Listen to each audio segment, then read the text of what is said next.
We are resetting the Commander ban list back to 0, no bans, and then we're banning 10 cards only, and we're going to see how we can make that work. I'm Mia, and I like sleeping in more than I'd like to admit. I'm BZ, my hair looks ridiculous today. We're the Nitpicking Nerds, sponsored by Card Kingdom. Check it out. Obviously, Card Kingdom is a great way to support the channel by going to cardkingdom.com and buying singles and getting free shipping with orders $50 or more. However, we have a brand new landing page that will be linked in the description, which shows you like our picks, things we would recommend buying. It's really, really cool. You can see it on screen right now. Our faces are right there. We're also sponsored by Dragon Shield, best sleeves in the multiverse. Good sleeves. If you use the code Nerds at checkout, you can help the channel and save 5% on your entire Real Money Tax Dollars order. Yeah, sometimes Dragon Shields, they're similarly priced, whether you're getting them at a local game store or whether you're getting them straight from the source. So why not just save 5%? Seems pretty simple to me. Also, Moxfield.com, you're going to hear from them later. What else, Mia? We also have a Patreon. You should go there. Check out some awesome gameplay we have.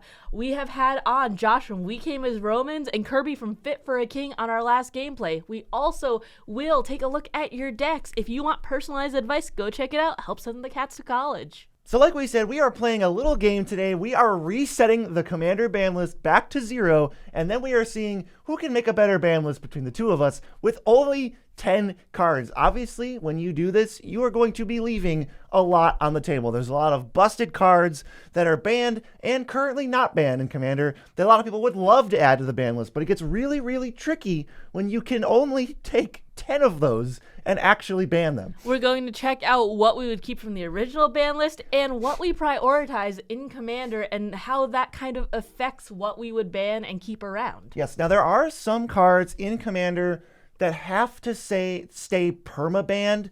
We're going to go over those right now. They're kind of not Magic cards, so we're not going to count them in our list of 10 because they really don't function at all. The first batch that is permanently banned in really every format is anti-cards. You can't bid cards from your deck in Magic play. That's ridiculous. So, like Contract from Below. It's a 1-mana draw 7 that antes a card from your deck. That is not a Magic card. Basically, as far as Wizards of the Coast and everyone associated with them is concerned, those are banned from everything, so they're not going to count. You can ante up on your own time, but these are not going to be in your deck to make other people ante without their knowledge. We're not going to have conspiracy cards in our good old-fashioned game of Commander either. Things like Advantageous Proclamation. This just doesn't work. We're not going to be drafting stuff face up. We're not going to be having our conspiracy zone also be our command zone. That just doesn't work. Yeah, we can't be stacking the command zone with 100 things that impact the game. That's just completely dumb. There's also no limit in draft to how many conspiracies you have, so these do not work with Commander in any way, shape, or form. There are also cards banned in all formats, literally every format, including Vintage, for being what I am calling essentially non-functional. There are 3 cards that fit this category. There's Falling Star, which has you drop the card from a certain height, Chaos Orb, which has you drop the card or flip it or whatever, and Shahrazad, which starts a subgame. None of these are effects that are actually like usable in Magic, so we can't rely on physical dexterity, so the first 2 are out. And starting a subgame is way too nonsensical for actual Magic. I'm gonna fight someone if they're like, get on a chair, drop this card from 4 feet up. Also, cards that Wizards have banned across all formats for being culturally insensitive. We don't want to be messing around with these, and we just want to focus on things that we would ban based on purely game mechanics and what we think would make a better meta overall. I could list some of these as an example, but what would be the point of that when Wizards literally wants them out of the game because basically they screwed up on them? It just doesn't make sense in an inclusive format like Commander, where everyone is encouraged to play, to be playing these, so we're not going to be even considering them for ours. With those pre-existing conditions in place, I want to shout out our GamerMats website, because you can go to GamerMats and actually get Nitpicking Nerds playmats. This is only for a limited time, so I wanted to shout it out because on June 3rd, they go away forever. You can no longer get Miso Displace Your Kitten mats or Queen Meowchessa Amber mats. So if you really like those artworks, if you like our cats, pick them up, support the channel. It'd be great. There is a bundle for all 3 of them if you want to check that out. And I'm really excited just to say that we have merch. That's amazing. Thank you guys so much for checking it out. Yes, and now we're going to get into our ban list. We're going to start with Mia's ban list, and we're going to go through the entire thing. And then after that, we're going to go through my ban list, and then you can let us know which one you think makes more sense, which one you agree with more, or I'm really curious to see what your 10-card ban list would be. I know we're going to get comments that are like, how could you leave out this? And it's like, because I only have 10 cards and I have to leave out a lot. no matter what. So Mia's going to talk about her ban list, what her goals were, and then we're going to go through every card individually and talk about it. 10 cards is not a lot to work with, so I want to try and limit free rolls in Commander. There are certain cards on here where if you had the ability to play it in your colors or just in general, you would be putting it in. If money wasn't an option, if you were proxying, if you just had access to these, it's just why wouldn't you put these cards in your deck? And I want to encourage diversity among Commander, whether that be through the cards themselves, which applies to no free rolls, or just archetypes in general. I don't want certain archetypes to be weighed down by not by other cards just outshining them because they're allowed to have these cards in their deck. So the first one that I want to talk about is Caracas. It's a land. You could either tap it to add white, or you could tap it and return target legendary creature to its owner's hand. I think this is an absolute free roll in white. Why wouldn't you put this instead of a plains? And especially since we do have a format that revolves around legendary creatures, it's just so free. You don't even have to pay mana into it to return someone's commander to their owner's hand, and sometimes in Commander, especially in the battle cruisery metas, that takes up their entire turn. So it's just, okay, I guess instead of a plains, I'll just return your commander back, take your turn again, I guess. Yeah, I definitely have thoughts on this card, but I think maybe some of my thoughts would be best saved for later. I can, however, comment that a land that enters untapped, that taps for a certain color of mana, better have some kind of thing going on with it where it just doesn't go in every deck. I think there's already problems with Command Tower. I think there's already problems with like Otawara, where why wouldn't you just play it in every 1 and 2 color blue deck? But this takes that and just pushes it to the absolute maximum in terms of being a free roll. Why wouldn't you just play this in literally every single white deck ever?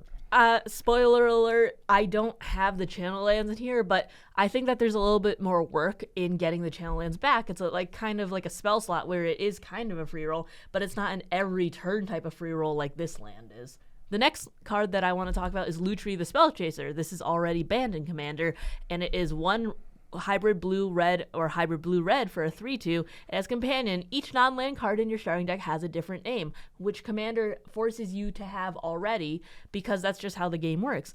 It has flash, and when it ETBs, if you cast it, copy target instant or sorcery spell you control, you can choose new targets for the copy. I think this is the most utterly free roll thing in any deck that can run Is It. Why wouldn't you be playing this? Because the companion condition is just so easy to meet to begin with. Yeah, companion means it starts in a special little zone, and you have to meet the deck building requirements in order to have it in that zone. And then you can pay 3 mana while it's in the zone to put it into your hand at sorcery speed. The requirement is play commander, basically. I mean, there's some cards that are like, you can play any number of this, like 7 dwarves or pack rat or whatever. Relentless rats or whatever.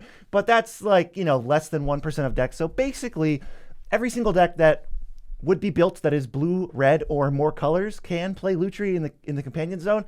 I don't think that's very interesting. I think that's, as Mia calls it, a free roll. It's just, why wouldn't you at that point? There's nothing that harms me from just taking any deck that can run blue-red and putting Lutri in the command zone and going, I don't think I'll need this, but what's stopping me, really? Well, that's all what you mentioned about diversity, right? Yeah. When you sit down to play, it's very likely that 2 or more decks in the pod will just be playing Lutri. How enjoyable is that? How interesting is that? Does that make Commander a better format? I don't think so. The format where half of all commanders, every commander that's 4 and 5 colors basically, and half of the 3 color commanders and 10% of the 2 color commanders all have Lutri in the companion slot. It feels like it would be running around all the time, and I just don't want to be seeing that, especially since it is a pretty powerful effect of just copying an instant or sorcery you control. That's pretty good. It's funny. I was actually going to mention that it almost doesn't matter what Lutri does. Lutri happens to be passable and okay. Maybe I could save that because I think we might be talking about Lutri again. What is your next card? My next one is Paradox Engine. It's 5 mana for an artifact. It is colorless. Whenever you cast a spell, untap all non-land permanents you control. There's a lot of fast mana running around Commander in general. I mean, one of our hallmark cards is a card that we'll talk about later. But this is a colorless card, and then anytime you cast a spell, you untap all non-land permanents. I think green decks can get run away with the game with this, especially when it's I play Galadriel, right? So I can already make a ton of mana for casting stuff. Imagine if I could just untap all of my non-land permanents, all of my mana dorks, all of my mana rocks, whatever really, and just for 5 mana throw this down and be like, okay, bobble, like untap everything. Okay, if I can get that back, bobble again. I feel like there's just so much combo potential, and the fact that this can go in every deck makes it a bit of a free roll. Did you ever play with this card? I did not play with this card. I had the pleasure of playing with this card. It was very, very good. It was borderline stupid, and I remember going, really? They're going to ban Paradox Engine? And I haven't missed it a single day in my life since then. And it's one of those cards where, like, it was banned. I, at the time, was confused, but it's not a card I ended up missing. I was like, oh, yeah, maybe it did suck, because I'm not like, oh, no, my super fair, honest strategy gets ruined because I don't have Paradox Engine. It's not a fair type of effect. I think it's just, in my opinion, it's because it's colorless too, and it could just be slotted in any deck. So any deck where you can just chain together little spells and you have mana rocks or mana dorks, which is every deck for the most part, you are just going to be just running away with the game if you have this on the field and little spells. Yeah, I was going to ask what put this above, because there's so many ridiculous Magic cards that are banned or could be considered to be banned. So like, what in your mind, like, let's take a few, I don't know, like, you got Paradox Engine, and there's a couple other busted ones like, I don't know, Dockside Extortionist, I'm sure people were expecting to see, or Cyclonic Rift, or like, Emrakul, something else colorless like that. I think that Emrakul needs a lot more setup to go with it.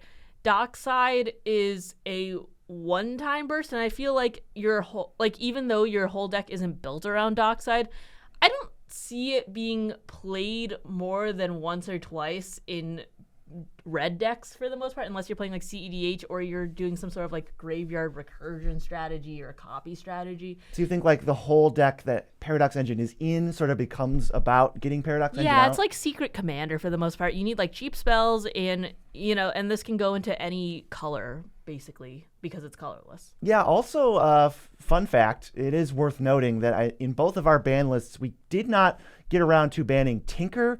I don't think Tinker is even close to making the top 10 banned cards, so that would be a thing you have to consider, I guess. Paradox Engine, Tinker would probably be pretty stupid.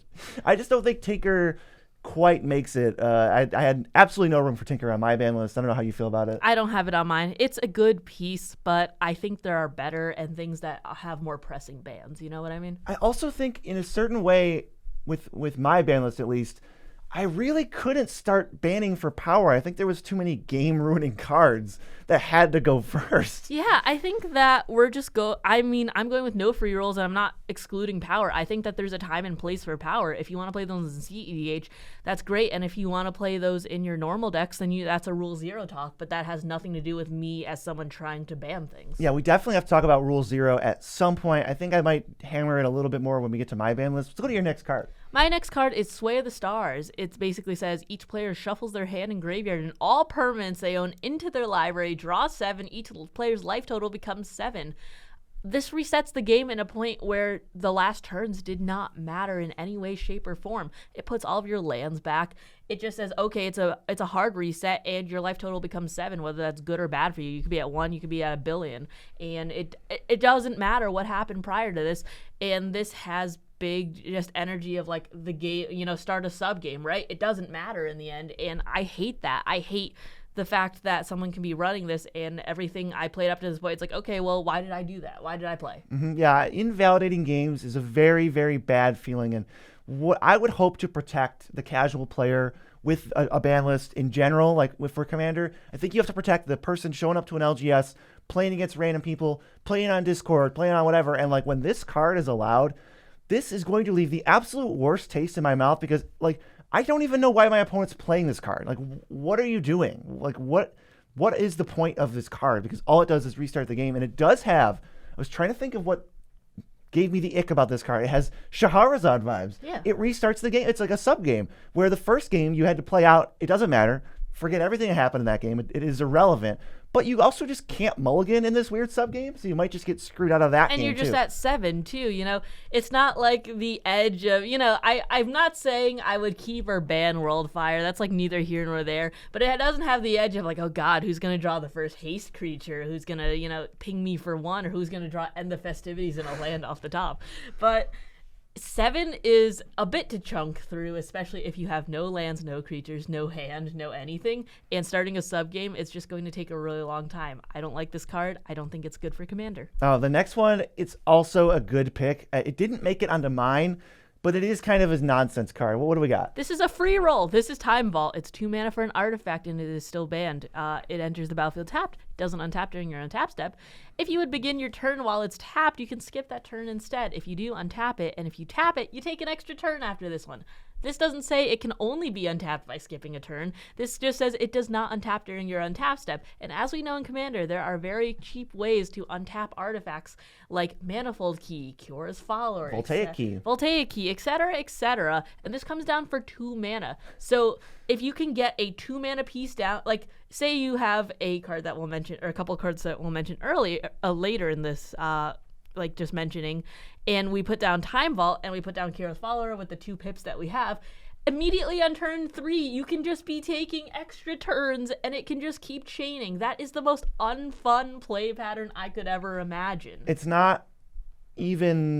actually not really a play pattern, and it's not unfun. It's almost objectively unfun is what I was going to say, because it's not like, oh man, they get to take a few extra turns. Like, nope, the game's over because they're taking infinite extra turns. Right now, actually, you lose. Yeah. You don't get to take another turn or another game action ever because you let them have Voltaic Key, Time Vault. And another one I wanted to throw out just for fun, Clock of Omens. Yeah, and it's not like I think Clock of Omens and Manifold Key or Voltaic Key are bannable. Like, they're definitely not. But Time Vault is. Like, why would you put this on a Magic card? Because if I could put this in any deck, and then I would just already be playing a couple of the other untap artifact things and artifact synergies, why wouldn't I? Why wouldn't I throw this into a deck just on the off chance that I have Clock of Omens or something to untap it in there, or a Seedborn Muse? If I have Seedborn Muse in a deck, of course I'm throwing this in a deck. Yeah, so I do think this is a nonsense Magic card, but I think maybe now's a good time to talk about that. I do not have Time Vault on my ban list, and I think a big reason for that, for me at least, is we have to have, for this 10 card ban list to have any sort of possibility of working, we got to put a pretty heavy crutch on Rule 0. And this to me feels more like a disgustingly powerful Magic card than a free roll. I don't think a deck can just play this and expect it to do anything, but you do it like if you're building the best Magic the Gathering deck, you probably have this card in it, but then you're also, you have Voltaic Key and maybe Clock of Omens or whatever to synergize with it. I think you have to put a few cards in your deck to make this work. So for me, I wanted to more rely on Rule 0 of everyone kind of generally understanding that we don't want to play this kind of Magic at all. Just like how players understand, I don't want to play against Armageddon. Basically, that card is pseudo-banned by most play groups, and it's just not a card anyone will put into their deck in the first place. That's where I had Time Vault, but I do understand wanting to ban it as well. I mean, I'm also just thinking of the fact that there's like Clever Impersonator, Phyrexian Metamorph running around, that sort of thing. And it's just copying those and then getting extra turns. It's kind of like the argument for Primeval Titan right now, where people say the game revolves around it. I don't think the game revolves around prime time, but I think that if this is out, it's cheap enough and it's easy enough in decks, because like I have a lot of untap effects in Lathril, for instance. It revolves around untapping Lathril and stuff. Why wouldn't I throw this in? It's colorless. Why wouldn't I throw this in my 5-color Door to Nothingness deck where I have Amulet of Vigor in there? Like, why wouldn't I do this? It's just another slot of my 99 that's going to be eaten up, because why wouldn't I? It feels dumb not to. I do agree, and I think some decks have the why wouldn't I, but I just don't think it was in every single deck. I don't know. There's so many busted cards to talk about. This next one, also very busted. What do we got? The next one is Fast Bond. If this comes out early, you are going to be so ahead of everybody else. You can play any number of lands on each of your turns. Whenever you play a land, if it wasn't the first land you played this turn, it deals 1 damage to you. This comes down really fast. It's enchantment, so it's a little bit sticky. And this is mono green. So green is usually revolving around putting multiple lands in play to begin with, but there's a lot of ways to cheat those out. And there's ways to get this and tutor for it in general. So instead of finding something that might cheat out a bunch of lands, why wouldn't I just find this, take a bunch of damage, because we start at 40 life and 1 life per land I play is not that bad. Get a bunch of fetches, for instance, and then just get all the lands that I actually want. And then just, oh no, I have 20 lands. It's turn 3 because I have enough card draw on my deck, Why? It just puts you so far ahead that I feel like it's game ruining. I bet there's some people who don't understand your logic of why wouldn't I do this? So I guess maybe to help them understand, what do you think the average Commander game is going to look like if every single one of these decks can play all of the why wouldn't I free roll cards? I feel like you're just going to mull to all of them, or the ones that are going to help you win the fastest. And then by turn 2 to 4, it's going to look like the most busted game you've ever seen. It's like, oh, it's turn 2. I can take infinite turns. Do you want to shuffle up and play again? Or do you, oh, it's turn 3. I have 40 lands. I win. Like, do you want that? I think Commander in general is about diversifying what you can play. I feel like it's about just the politics of the game, the nature of strategy, and I think there's a time and place for very powerful cards. That's CEDH, and that's wonderful, but you're not, in the average game, you're not just rushing towards that, and I don't want everything to devolve into just 2-card I win if it's not meant to do that. But I feel like when we ask for powerful cards, we usually ask for like fast mana, tutors, or combos. And I feel like some of these might slip under the radar if you don't actively like know all of your lines, or if it's not a combo, but it's like what with Fastbond, it's really, really good. You mean like during the Rule 0 conversation? Yeah. So I think that it can slip under the radar, and at the there's a certain point where it's like, well, it just makes sense as to why I would put this in my deck. Why wouldn't I put this in my deck? Because it's a lot of value. It's very cheap to come down, or it's in my colors, or it's in every colors. So why wouldn't I put that in my deck? And some of my picks that going down this list really kind of exemplify that about how it is today and how that just is in a large amount of games that I see to begin with. So it's not like, oh, this would never happen because of Rule 0, because the cards that are at the end of my list, they just happen already. It's just these cards are so powerful to begin with, and they are already in every deck that we see. I actually thought you were going to say something entirely different. I thought you were going to say that when you put all of these auto-includes in your deck, every Commander game starts to look exactly the same. Like turn 1 Fast Bond from a player, turn 2 Time Vault, turn 1 piece of fast mana into, some kind of nonsense ramp payoff. Like these, when the Commander games all start to blend together and you can't really distinguish one game from the next, that's a really bad sign for the Commander format, because it means people are going to stop playing it. And so when you get these like diversity killers of like mono green, yeah, Fast Bond, that one looks good, and everyone has Fast Bond, even if they don't have 40 lands in play on turn 2, like you said, even if it's just they have 4 lands in play on turn 3, and it just happens every single game. That does definitely hurt the format a lot. And now, so you're the second like half of your list is very similar, and we're going to start going through them one at a time. The first one, you're probably wondering when it was going to show up. It's Black Lotus. It's 0 mana for an artifact. If you tap it and you sack it, add 3 mana of any one color. It's very easy to recur things from the graveyard. I feel like, with LED or Lion's Eye Diamond, for instance, there is just a bit of like sacrifice with it, because you have to sack your hand and stuff, and you have to discard that, and you have to build around it a little bit more. But this is just like, okay, free Dark Writ. Oh, if I can get it back, free Dark Writ again. Black Lotus is possibly the best Magic card ever made, and I think it stands above the rest of the Power 9, which are not on your ban list. No. We can discuss that in a second. Maybe we'll discuss that after we go to your ban list, because there's a lot to get into just with the Power 9 alone. But Black Lotus is disgusting, and we've seen very similar cards. Lion's Eye Diamond is very good for specific decks. Jeweled Lotus is very, very good for specific decks, and it can literally only cast 1 spell, or sometimes 2 spells in your entire deck with your commander. Black Lotus is disgusting.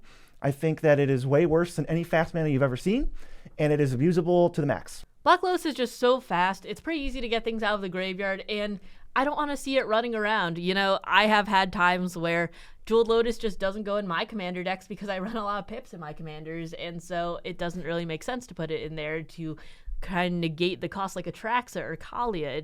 It's hard to play those commanders, for instance. But Black Lotus, I can find a place for it anywhere. I can tell you right now, every single deck in the entire format, doesn't matter what the deck is, I don't need to look at it, it wants Black Lotus. That's a problem for Commander. We can't even... Yeah, I'll save the rest for our after your ban list discussion. The next card is a card that I see running around in both CEDH and Casual, and it's a big free roll, as I mentioned earlier. It's Ancient Tomb. It's a land. If you tap it, you add colorless, and it deals 2 damage to you. 2 damage is not a lot when you start at 40 life, and you have this much of an advantage in the land slot.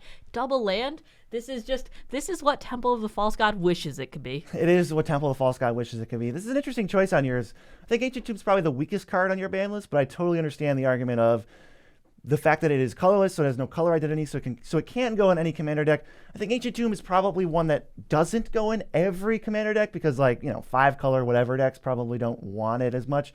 But it is a very, very, very, very, very stupid and easy to include Magic card. And I already feel like some games that we play now, because Ancient Tomb is not currently banned, but it's on Mia's ban list, sometimes games feel a little samey when we see Ancient Tomb all the time. It's just my ban list highly prioritizes diversity for the most part. Among games, and I have seen Ancient Doom. It's not a card where we mentioned, because we mentioned like fast mana tutors, etc. It's not fast mana, but it's fast mana in the land slot. And also, it is a casual card because it doesn't have to do with combos, but also it puts you way farther ahead than everybody else, and it can go in every deck. Even if I play 5 colors, and I love playing 4 and 5 colors, I would probably put this in place of, not in place of like Command Tower or Mana Confluence or something that makes pips, but instead of like a Reliquary Tower or something like that, I would probably put it in, and it would put me way farther ahead than everybody else. What is your next card that people are probably questioning? Sol as Ring. well? Get it out of here. I keep talking about how I want this card banned. 1 mana artifact. If you tap it, add colorless. It is the hallmark card of this format, and this is proof where people are like, well, it can go in every deck, but I don't get how you mean it's a free roll, because it's already in every deck. It's in 84% of decks right now, and the only reason it's not in the other 16%... It's because we play Commander, and it doesn't go in all of our decks. The only reason it's not in the other 16% of decks is because people actively exclude it because they're not interested in playing it because it's not fun, or it is some kind of restriction that means the deck can't play Sol Ring, like a Karuga Companion. Those are the only reasons that people are not playing Sol Ring. It's not like anyone's going, I think according to my deck's curve and average mana value, I don't want Sol Ring. It's not happening. This is fast mana. This comes down and makes mana for, this makes more mana than it was cast for. This puts you ahead in the game. And I think that your argument, while it's like Rule 0 is important, I do agree with that. It has to be for this ban list. No, it definitely makes sense. However, I also think that it's, when we talk about fast mana, we say, oh, we don't even have Sol Ring in here or whatever, and then people will negate or will not mention that they have Sol Ring in theirs, and that is fast mana.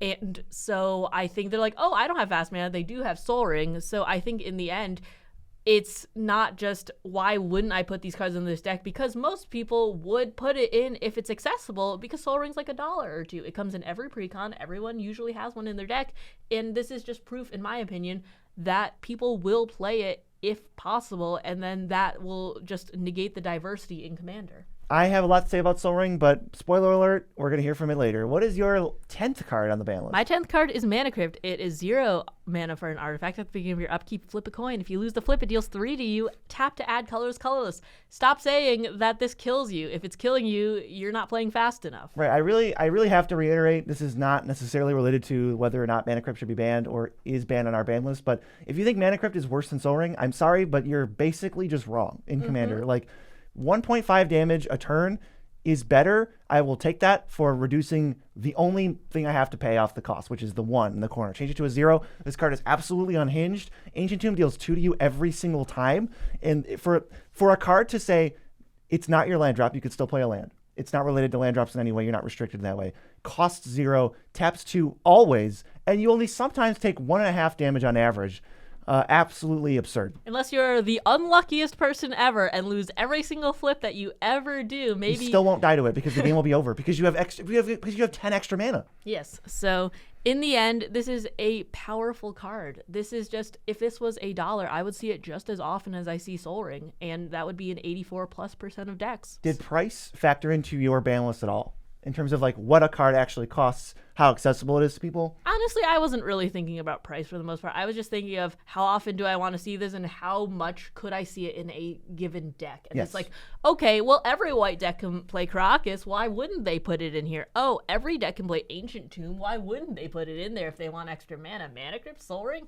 Because, as I mentioned earlier, you get like... Every game wants to be different, right? Yeah, every game wants to be different, but you start off the game with Mana Crypt, Ancient Tomb, Sol Ring, and then the key Time Vault, and then something that can throw down like a Voltaic key. Fast mana does enable the most. You're done. You have infinite turns, turn 1. Fast mana does enable the most busted things in the format, so taking it out is a decent thought process. However, I do want to touch really quick on fast mana in general.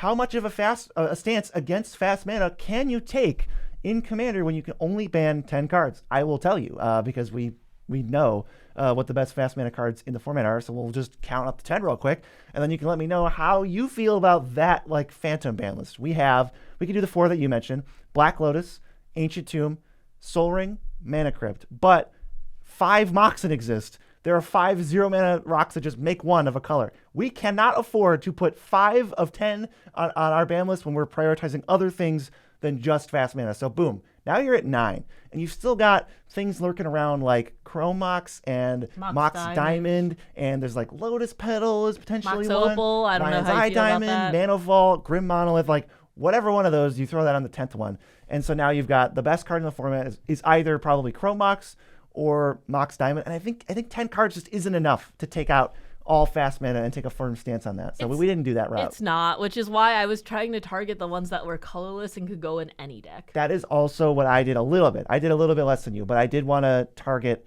the ones that can go in literally any deck. So see, this doesn't really matter too much, but how do you feel about it? Would you ban Mox Diamond and Chrome Mox before you ban the 5 Moxen? Because they have Mox Pearl is a white card. I think so, because they go in any deck.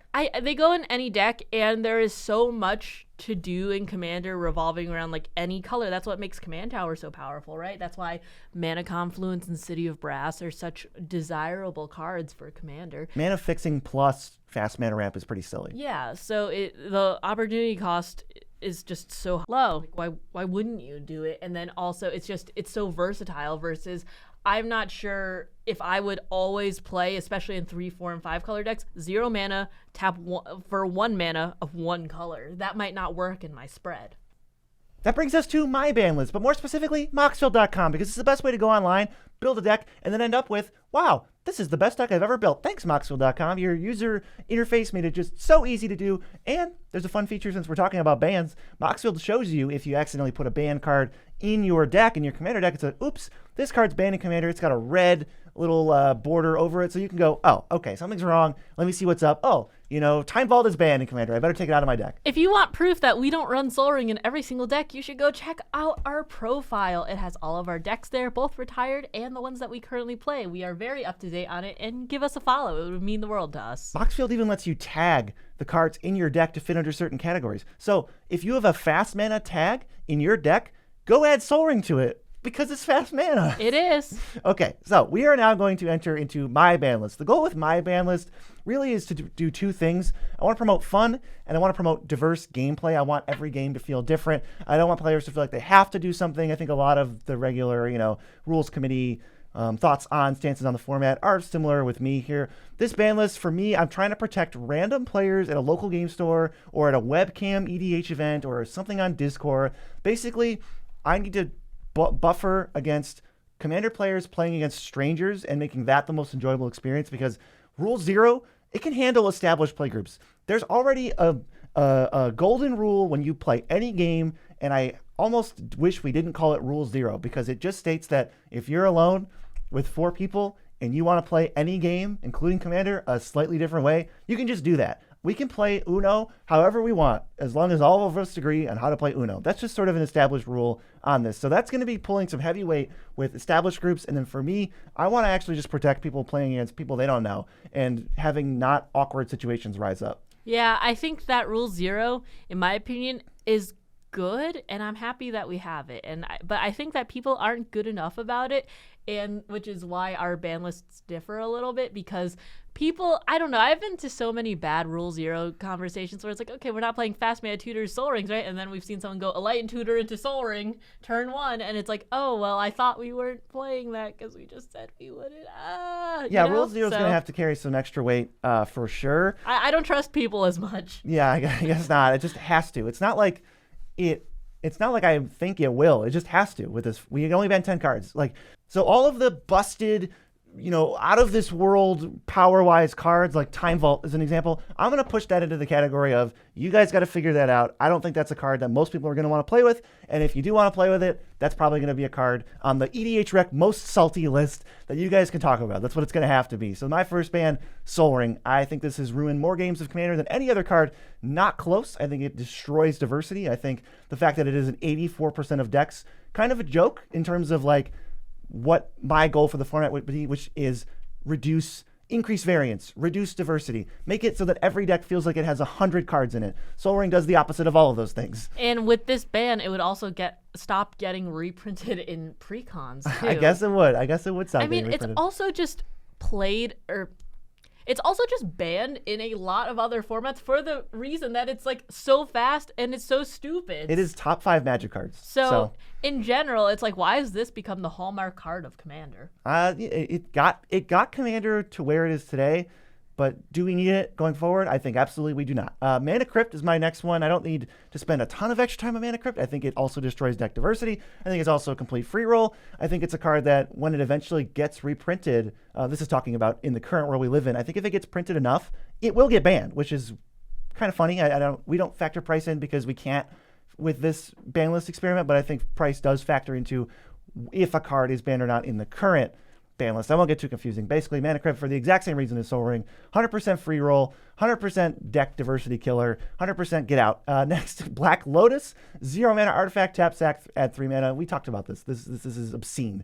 This card is so silly, and it would change Commander by itself. This card is worse than Sol Ring, I think, for like Commander diversity and for how it changes Commander games. Sometimes Sol Ring comes down, doesn't do a ton. Maybe it makes a signet. Maybe it plays a sad robot, and then it dies. But Black Lotus can't ever die. It's going to power out your commander, and now your commander's here. And now it's just like changes the game forever when it comes out, and we can't have Black Lotus. I think those 3 are musts. Yeah, I have no notes there. They're explosive. They are super powerful, and especially if you have them all in your opening hand, you are miles ahead of everybody else. Yes, my next card also, I think, harms deck diversity, although I will say this is the one I'm the least sure about, and this is a absolute nonsense Magic card. It's Channel. Green, sorcery. Until end of turn, anytime you could activate a mana ability, you can pay 1 life and add a colorless. So I can just go down to 30 and add 10 colorless mana to my mana pool. Hilarity ensues. Whatever Eldrazi or nonsense you want to do. I think this card is so good that I'm pretty sure every single 1, 2, or 3 color green deck would play it, and maybe others would play it as well. And I think that if you're not hammering home on Channel specifically in Rule 0, it's a card that you might miss when talking about. So I think it's very, very easy also for Channel to ruin a game where somebody casts turn 2 Ulamog the Ceaseless Hunger, exiling 2 lands because they have a big Timmy Stompy deck. And Channel is a very, very unique card in that way. So I kind of have it in my fast mana auto includes category. I also have it in a, when Channel comes out on turn 2, it kind of ruins the game category. I mean, Channel's an amazing card. It is a sorcery, it is 1 turn, and you could just pay all of your life to get some big threat on the board. I think that it has a little bit more hoops to jump through, though, because, like, for instance, Sol Ring, Mana Crypt, they stick around. You could do it every single turn, and I didn't have it on mine because if you need to use this over multiple turns and you don't have a game-ending threat in your hand immediately, then you might need to do a little bit of extra legwork to get back, like getting Eternal Witness, get back to your hand, pay more life into it.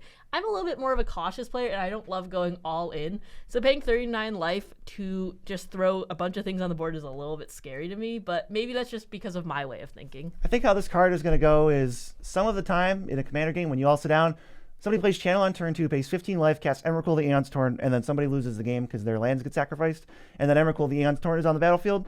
That's all it really needs to do for me. I feel like that is just absolute nonsense. My next card, Lutri Dispel Chaser. Have you heard of this one? This is the auto-include companion. I pretty much mentioned all of my thoughts on it. Mia completely agrees with me, so at least for me, I just don't want... I think the thing that I mentioned that was different than you was that I almost don't care what Lutri does. The fact that it is a free roll and it has positive text for you in any way means you are going to see this card all the time. It is such a headache, and it makes Commander just feel that much less special. The thing that feels special about Commander is everyone's deck is built around a specific legendary creature. And when you sit down with 3 people, that's never going to be the same. There's almost never going to be the same Commander in the the zone, whatever, in the little group of 4 that you see. And this is going to make that feel less special because you're going to have 4 different commanders and 2 loot trees, and it's just like, cool. Yeah, I love Joe's like Umori and Karuga companions. It makes the decks feel special. It feels like you are deliberate. Lutri is not deliberate. It is just, I am playing commander, I am playing red-blue. Yeah, my next one, Karakas. You may have heard of this one. This is the one that taps to add white and returns a legendary creature to its owner's hand. Now, I'm at a completely different stance in terms of why I ban this card than Mia, I think. This card could not tap for mana, and I would still ban it. I don't really care in this sense that it is a free roll for me. What this does is completely undermines the format of Commander. It punishes you for doing the thing that you're forced to do that makes this format so interesting in the first place. It's another reason that people have called in the past for bans of Drannith Magistrate. Is that card busted? Not really. But does it spit in the face of what Commander is? Yeah, it totally does. So I would understand if that card was banned, and I would just have to ban Karakas. If it didn't tap for mana, if it dealt 50 damage to you when you played it, whatever, I just can't have tap on a land to return a legendary creature to its owner's hand. I think that is just absolutely bad for the format. It resets the game. It doesn't feel good. I completely understand why you're going with this route. I think that there are a lot of reasons why this card could be banned, but like in general, I think all of them are bad for the format, and just it's better that this is done away with. Yeah, my next card actually falls into that same category. I think this spits in the face of Commander. This card is not currently banned, but if it was banned, nobody would have a problem with it. It's Humility. 2 white for an enchantment. All creatures lose all abilities and have base power and toughness 1/1. Now, this card is not banned because of power. That didn't really factor into my ban list at all. This card factored in and is banned because it ruins Commander. Commander is about a legendary creature that you spend all this time and money to build a deck around so that you can play it. This says your Commander has nothing. It doesn't do anything. It has no abilities. This is a very, very annoying way to invalidate everyone's commander and really slows the game down when every creature runs into each other and the game's on hold basically until you have to until somebody finds a non-creature answer for Humility. I really think this card does nothing positive for Commander and is absolutely one of the 10 cards that I'm most sure needs to be banned. The one I was least sure about on this list is Channel. I'm pretty sure about Humility. I think Humility is one of those things where I completely agree it spits in the face of Commander, but I also think that since this hinges a lot on Rule 0, as you mentioned, and I don't think that most decks would put this in their deck if given the option, because it invalidates their deck too. You know, it's not like Drannith Magistrate where it's like, hey, only your opponents, can't play their commanders. That, that spits in their face. And that's, that is a one-sided thing. This is all creatures. This includes your commander. And I don't want this in the game in general. But I just think that with the Rule 0 talk and such, that this would not, if you're going by the rules that you mentioned earlier, this wouldn't be in to begin with. And so I don't think there's as much of a place on the ban list for it, at least for my ban list. So for me, I have it in the exact same category as Karakas. I would ban it for the exact same reasons as Karakas. It just spits in the face of the format. It's not a card I ever want to see on the battlefield, because if it is on the battlefield, Commander's not really happening as it was intended to. Even if it's not the most powerful card, I don't really care about how playable it is in this case. It's kind of like Sway of the Stars, you mentioned. Like, who is casting Sway of the Stars? Why are you putting it in your deck? What's going on? It doesn't really matter to me. The fact that that card can resolve and completely invalidate a game of Commander, I feel the exact same way about Humility. And I'm going to go to my next category of cards. So why don't you have Drannith Magistrate in here then? It just doesn't crack the list. It doesn't invalidate the game and spit in the face of Commander as much as Karakas and Humility. It's probably, if I had to pick like 25, it'd probably be on there. Okay. I just don't have room. That makes more sense. I was just curious. But my next category of cards, I got 3 more left on my ban list, and they are the cards that just sort of reset the game and say that the game doesn't matter. The actions taken up until this point don't matter, and it's a really big feel bad. Sway of the Stars is on my ban list too. It's 8 mana. Actually, it's 10 mana. I think I said it was 8 before. It's 10. And you reset everything, and your life total becomes 7. We talked about Sway of the Stars specifically already. I think we're both in agreement that this one needs to be banned, so I don't know what else to say about it. It's a hard reset. We can just move on, right? Yeah. My next one is Upheaval. I went hard, and I tried to pick every card that resets the game in this way, such to invalidate everything that's happened. Upheaval is a little bit stronger than Sway of the Stars. It's 4 blue for a sorcery. Return all permanents to their owner's hands. This card is also banned in Commander as it stands today, but this one is more abusable. You get to keep everything. It doesn't just like shuffle everything in and then you have a random 7. It's like I can bounce all my stuff. All my mana positive stuff can be recast. So it is a little bit stronger. But honestly, I'm not even thinking about that. I'm thinking about nobody wants all their lands returned. Nobody wants the game entirely restarted. Nobody wants to sit through this. And I think it is very, very uninteresting, unfun, and kind of goes against we're going to play a game, sit down together, and the game will progress until it ends. Yeah, well, why don't you have any of the other, like, destroy all everything, like Yako Hops, or why don't you have, like, I know it returns it all to your hand, and it's like nothing ever happened, but, like, exiling all of your stuff, too. I feel like these might be a little bit more abusable if you have, like, a Teferi's Protection type thing in your hand or whatever, or with Upheaval, at least, for instance.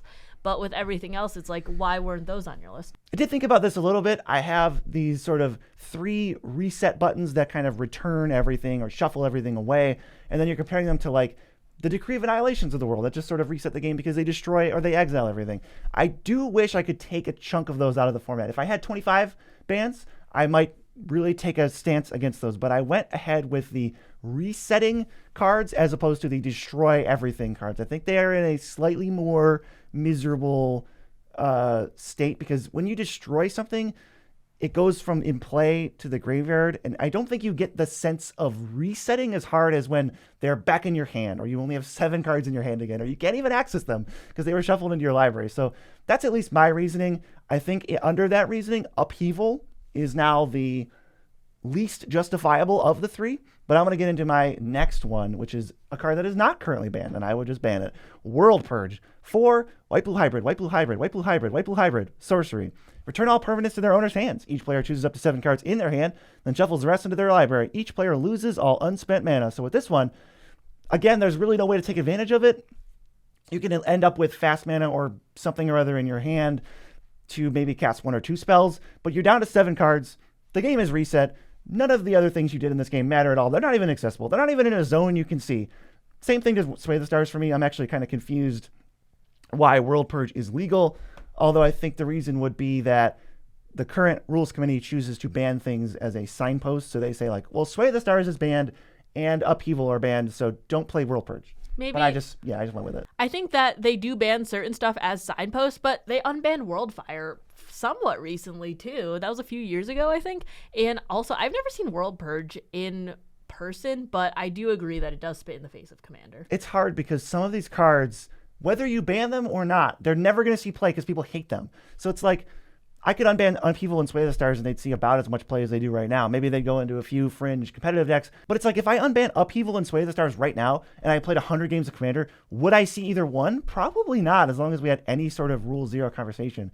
But I think for me, my ban list is focused on the people who don't know the ban list when they go to an event, or they don't know what they can and can't do, or they haven't played much Commander, they're brand new to the format. They don't know that the social contract says, hey, don't bounce everybody's permanence. So I just want to keep that pocketed, tucked away in its own little ban list, because I think these are the most harmful cards if accidentally played. Yeah, I that makes sense. I think I was banning off things that it's like I've seen so much evidence of people going, well, it is like, why wouldn't I? Of course I'll play that. It's not that people won't get angry at me for playing that, or it's like, oh, well, I can win right here. So I think that's where our opinions differ on this ban list. It's just like, would people play it versus like, I do not want to see that in Commander. Yeah, let us know whose ban list you vibed with more. Let us know if you had a different approach to banning 10 cards. This was an absolute monster of an episode. If you want to see more thoughts about Nitpicking Nerds and bans, you check out this video right here.